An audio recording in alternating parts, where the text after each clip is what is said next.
Solamente falta el micrófono.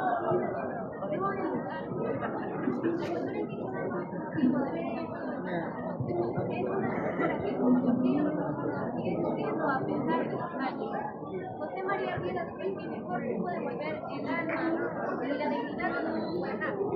Arriba el mundo, la constitución previa. No tiene que ir allá a un guardián de la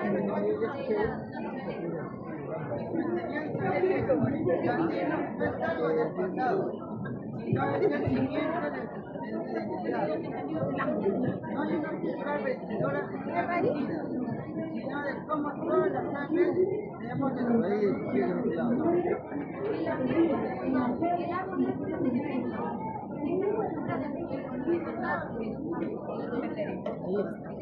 aparente calma, hay una sabiduría ordenada que ayuda a cuidar la tierra y la vida, que sobrevive a pesar de que la vida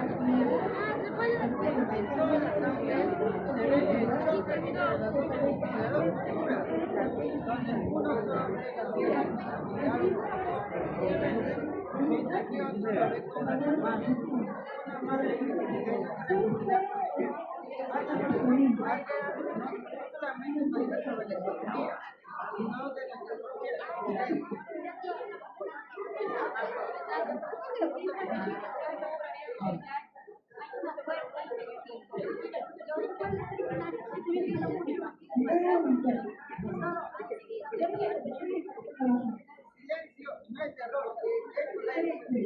Aquellas no nos contó una historia de picnic, sino de cómo un pueblo negocia, resiste y cómo puede conectar con toda la sangre. Por eso, él queda, no es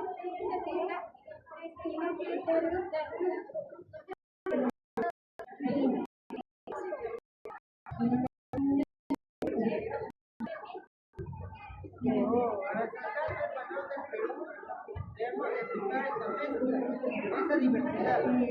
Aquellas no solamente nos enseñó sobre la cultura, sino de cómo toda la sangre puede vivir en una ciudad igualdad. Gracias a todos por escuchar el mensaje. Aplausos, muchachos.